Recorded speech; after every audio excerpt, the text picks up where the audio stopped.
Este vídeo está sendo feito em parceria com o site Química em Exercícios. Lá você encontra diversas resoluções de provas, incluindo a FUVEST. Link na descrição.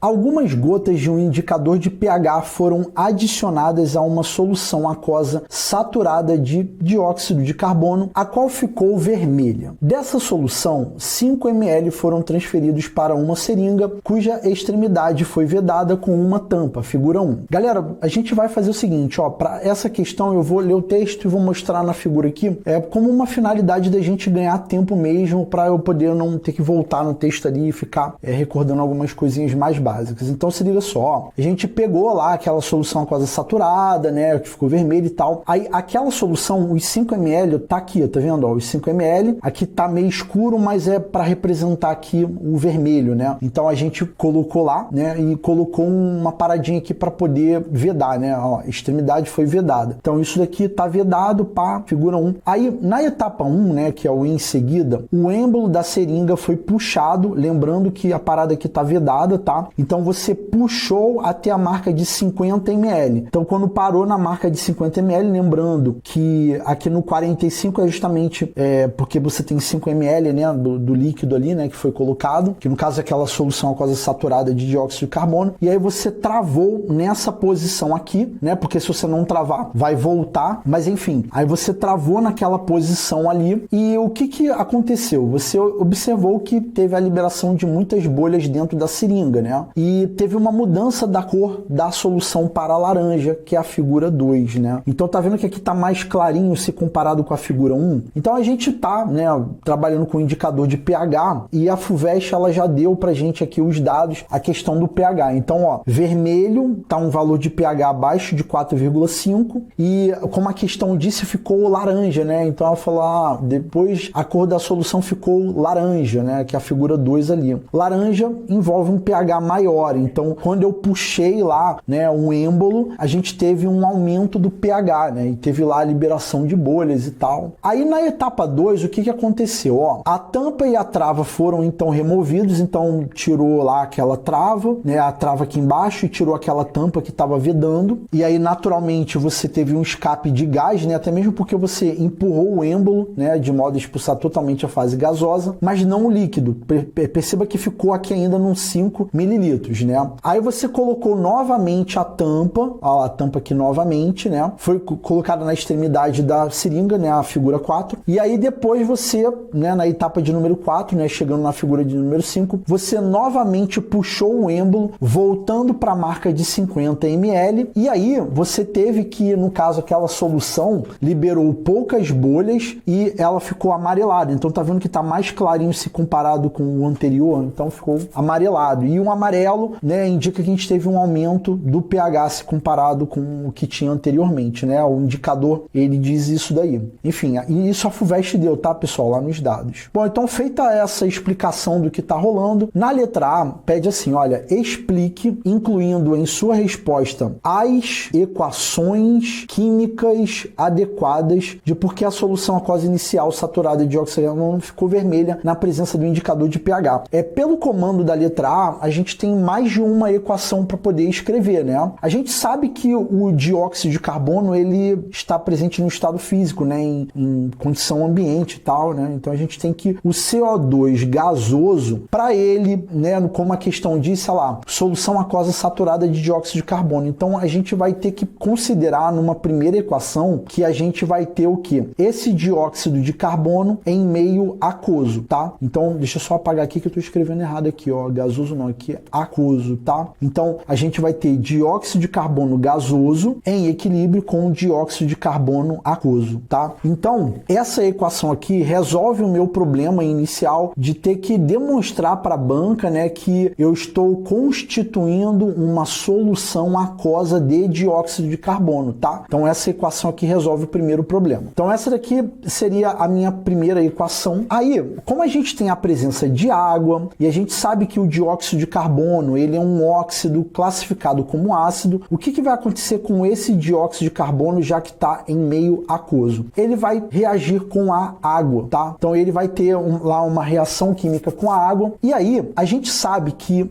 sendo um óxido ácido, a gente vai ter a formação do ácido carbônico. Só que, como todo ácido, ele vai estar lá ionizado, né? Então eu vou já escrever da forma aqui ionizada, que é, ó, o H+ aquoso mais o HCO3- aquoso, tá? Então essas duas equações aqui já resolvem o meu problema e demonstram para o corretor a questão do H+, que está relacionado, né, com o assunto do pH, né? A gente precisa recordar, vou dar uma rabiscada aqui, que pH é igual a menos o logaritmo da concentração de H+, né? Então a gente está com H+ aqui. Então essas duas equações já são suficientes. E aí, qual é a explicação? Então as equações já estão aqui, né? A explicação seria o seguinte: por que a solução aquosa inicial ficou vermelha na presença do indicador de pH? Então, com essas equações, a gente iria dizer, né, que o dióxido de carbono, sendo um óxido ácido, né, vai fazer com que a gente tenha a formação de um ácido que, na forma ionizada, e a equação está ali para poder representar, terá a presença de H+, e nesse caso, como a solução ficou vermelha, indica que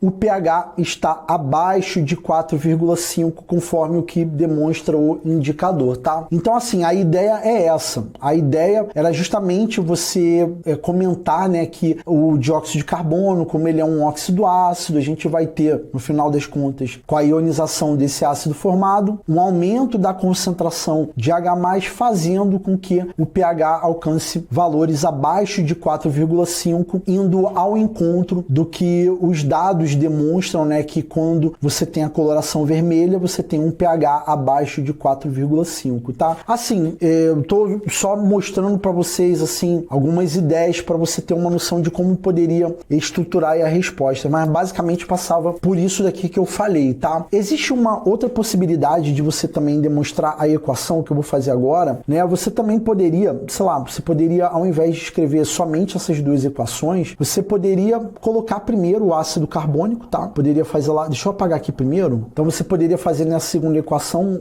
deixa eu só voltar aqui para vermelho. Você poderia fazer aqui, ó, o ácido carbônico, e numa terceira equação, você poderia colocar esse ácido carbônico ionizando. Não tem nenhum problema não, tá? Pode fazer também essa equação aqui, que tá muito de boa, mais HCO3- aquoso, tá? Você poderia colocar essas três equações também para basear a sua resposta, também tá certo. Enfim, então acho que deu para você entender mais ou menos a construção aí do raciocínio e aí as ideias que eu dei para você imaginar como que você estruturaria a sua resposta. Bom, então feita aí a letra A, né, explicado por quê e tal. Na letra B, por que a coloração da solução mudou de vermelho para laranja ao final da etapa 1? Então, lembra que lá no final da etapa 1, você puxou, né, puxou o êmbolo e aí você teve a liberação das bolhas, né, como no caso a questão falou aqui, ó, em seguida o êmbolo da seringa foi puxado até a marca de 50 ml e travado nessa posição, observando a liberação de muitas bolhas dentro da seringa, né, e teve a mudança da cor. Essa bolha nada mais é do que a liberação do gás carbônico. Então eu vou usar ainda aqui a letra A para você entender aqui qual é a ideia e imaginar como que você iria estruturar a sua resposta. Mas basicamente é o seguinte, quando você puxou o êmbolo, essa questão da liberação das bolhas está querendo dizer que para a primeira equação o equilíbrio foi deslocado para a esquerda, né? Você está tendo a liberação lá do CO2. E aí, automaticamente, você está diminuindo a sua concentração de dióxido de carbono lá aquoso. Isso vai fazer com que nessa segunda equação o equilíbrio também seja deslocado para a esquerda. Ó, você está diminuindo a concentração de CO2, tá? Então você está pegando o ácido e está,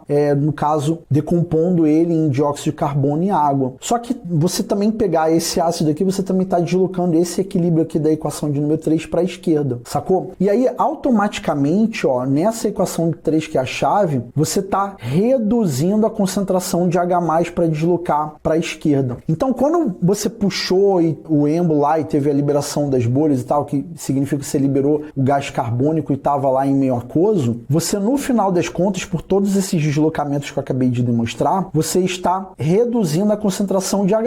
Então, quando você reduz a concentração de H+, né, a gente tem um aumento da concentração de OH+. H-, tá? Lembre-se que toda essa matéria de pH, ela tem como origem lá, a base, né, de toda a abordagem do conteúdo, o KW, né? Então a gente tem lá o produto iônico da água, e aí a gente tem aqui, ó, KW é igual a H+ vezes o H-.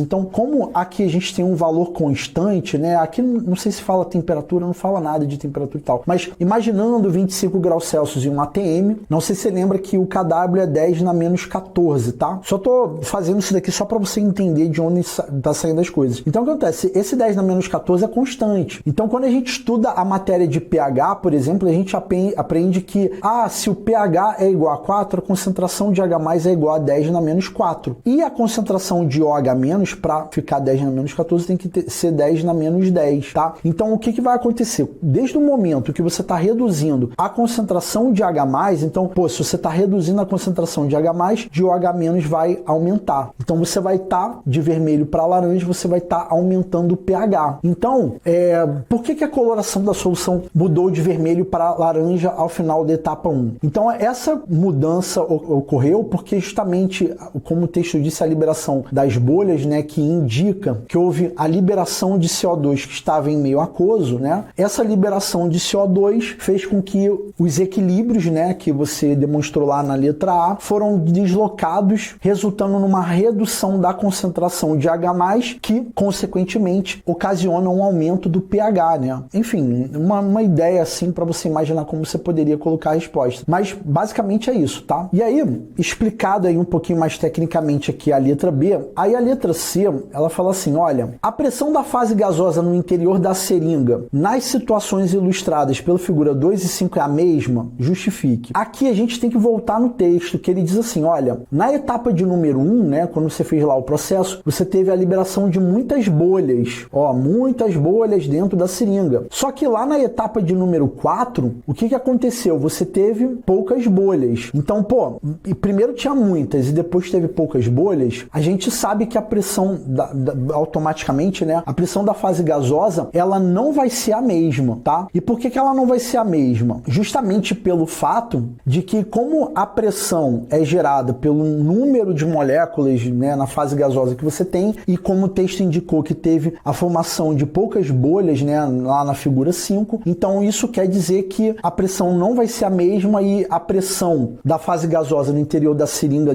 da figura de número 2, ela vai ser maior do que na figura de número 5, justamente porque o texto, ele diz que teve a liberação de muitas bolhas, e isso indica que eu tenho o maior número de moléculas do gás presente ali na figura de número 2, comparado com a de número 5, e a pressão, ela vem aí conforme eu tenho um maior número de moléculas de gás, sem contar o fato que o espaço é o mesmo, né? O espaço que eu tenho para ambos os casos é de 40 mililitros, né? Aliás, 40 mililitros não, olha eu falando besteira. O espaço que eu tenho aqui é 45 mililitros, né? Porque é 45 mililitros de espaço que vai ficar a fase gasosa e 45 a 50 eu vou ter o líquido, né? Que é 5 ml. Então 45 por 5 vai dar 50 ml, tá? Então só corrigindo aqui que eu falei 40 é 45 ml aqui. O espaço é o mesmo, o que vai mudar é a questão do número de moléculas de gás que você tem ali e, consequentemente, a pressão não vai ser igual, tá? Então, assim, é uma ideia para você imaginar como você poderia